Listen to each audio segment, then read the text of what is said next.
Americans are divided on so much in politics, but more and more are starting to agree on one thing. They are not happy with President Trump. A new analysis from The Economist and YouGov shows the president's net job approval is negative in all but 3 states. There's Democrats feeling particularly bullish about this November's midterms, which now feel, as the New York Times puts it, like 2006 all over again. Back then, Democrats slipped the House and the Senate with voters frustrated with the war in the Middle East, high gas prices, and an unpopular president. Sound familiar? Joining us now is House Democratic Whip Katherine Clark of Massachusetts. It is good to see you. Thank you so much for being with us. Let's talk about that 2006 comparison, especially because in the next hour, the administration is going to have a big event focused on crippling Iran's economy rather than fixing our own. Are we any closer to an exit from Iran than we were when the president started this war? No, we're not. And it is Americans who are paying the cost for Trump's reckless war.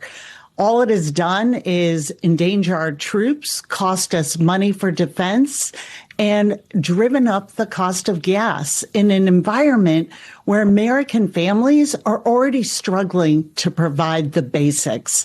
And that's why Democrats are fighting for a more affordable America. That's lowering the cost of living. That's making sure everybody can afford health care where and when they need it. And it's holding corruption and the people who are perpetrating it accountable. Congresswoman, your party's campaign arm just added 5 more candidates to its red to blue list. Your thoughts on how Democrats repeat the 2006 sweep? You know, we keep the American people the main character. That's our focus. What they're going through, what families are experiencing. When 60% of families are telling us they can't afford the basics for their kids, for their aging parents, for themselves, then that is where our focus has to be. And that's why, as I said, we are looking at how can we bring down the cost of gas by ending this reckless war? How can we bring down the cost of housing and groceries? How can we make sure that we are giving families a chance to find affordable childcare and small businesses to flourish?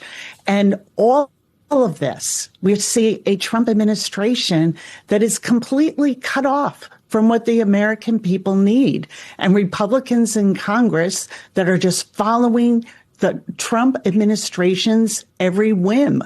And this has become an administration that is focused on one thing, making Donald Trump and his family the very, very wealthiest Americans and their largest donors wealthier at the expense of everyone else. Well, perhaps to that point, MS Now has learned Minority Leader Hakeem Jeffries recently met with Jared Kushner, Trump's son-in-law, one of his top advisors. Sources say the two discussed potential areas of common ground. What do you see as the value of that meeting? Well, listen, we know this, that when we win the majority in November, that we are still going to have a hostile White House, a White House that has turned its back on the American people and their economic needs. So we are very clear as Democrats, we will work with anyone who's working for the American people. But the White House is also very, very clear that we are going to hold the crooks accountable.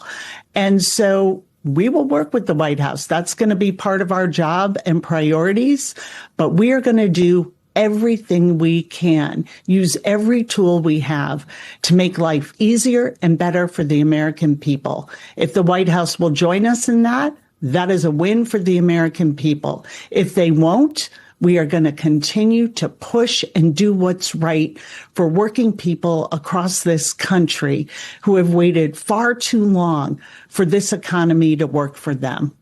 One of the challenges of being the whip is that part of your job is to keep a caucus together, a constantly evolving, dynamic caucus. What do you say to House Democrats who are concerned that having Jeffries meet with Kushner actually undercuts the caucus pledges to hold them accountable if there are back channel meetings like this?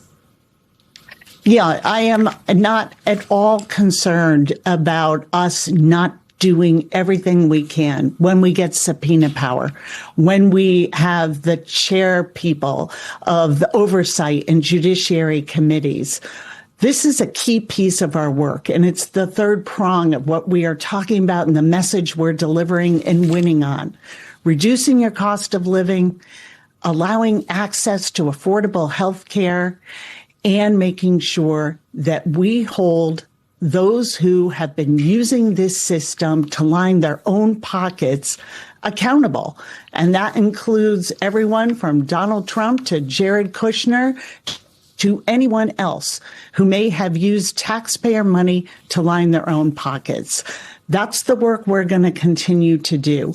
That is why we are winning in races around the country, because the American people understand that it's our candidates, Democratic candidates, that are fighting for them. And that's what every single campaign comes down to. Do you see my family? And are you going to fight for me? And the answer from Democrats is absolutely. And we are the answer to the chaos and corruption and cruelty that has become the hallmark of the Republicans in Congress and this president. Democratic Whip Katherine Clark, thank you so much for your time today. Thank you. Good to see you.